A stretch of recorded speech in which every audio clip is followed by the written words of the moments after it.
right, this begins our lecture on section 4.5, comparing expressions in algebraic equations. And our objectives are to distinguish between an expression and an equation, and to know when to simplify versus know when to simplify, and then follow it up by solving. And then there's some more translation problems too, of which we'll do a few. So remember that an equation has an equal sign, and it can be simplified, but then it can be solved as well. Solving an equation means finding a value or values that make the truth value true. An expression has no equal sign. It can only be simplified, and the expression can't be cleared.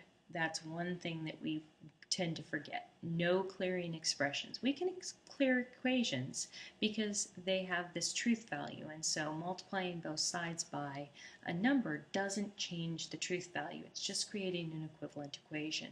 For an expression, however, as soon as you multiply by a number, you've changed it.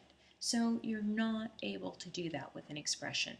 So let's go ahead and look at some examples. First of all, checking them to see whether they're an expression or whether they're an equation, and then correctly either simply simplifying or simplifying and continuing on with the solving step.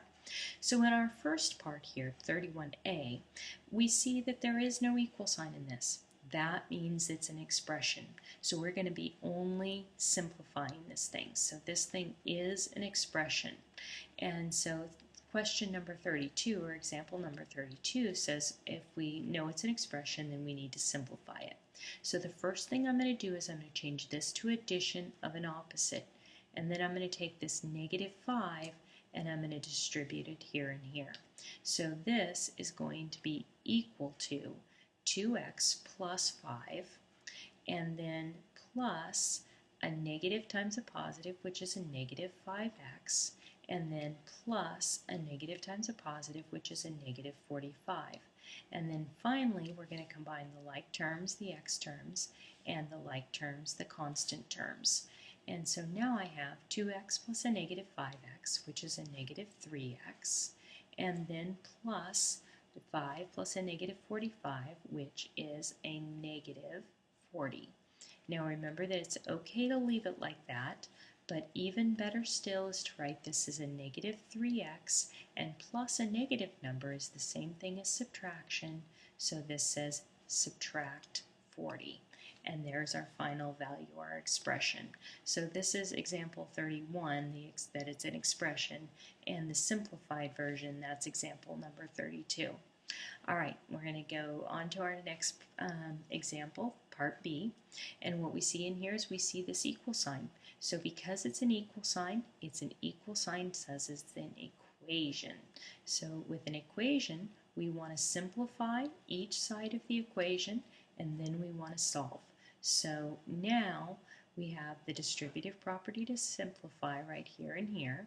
So 2x plus 2 times 1, which is 2, plus a negative 1/5 is equal to 2.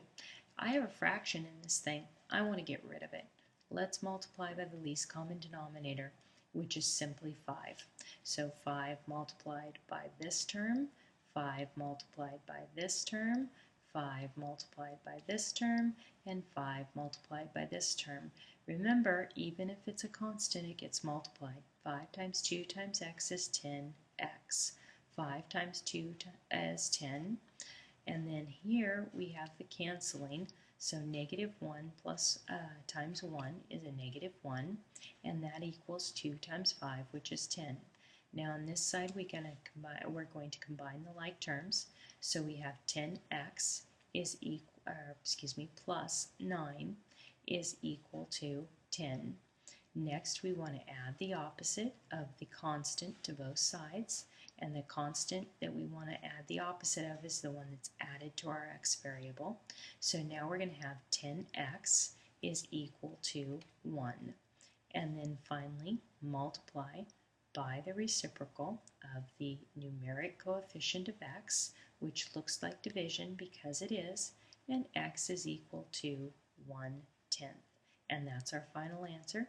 It should be in a fraction because our original answer, or our original problem started as a fraction.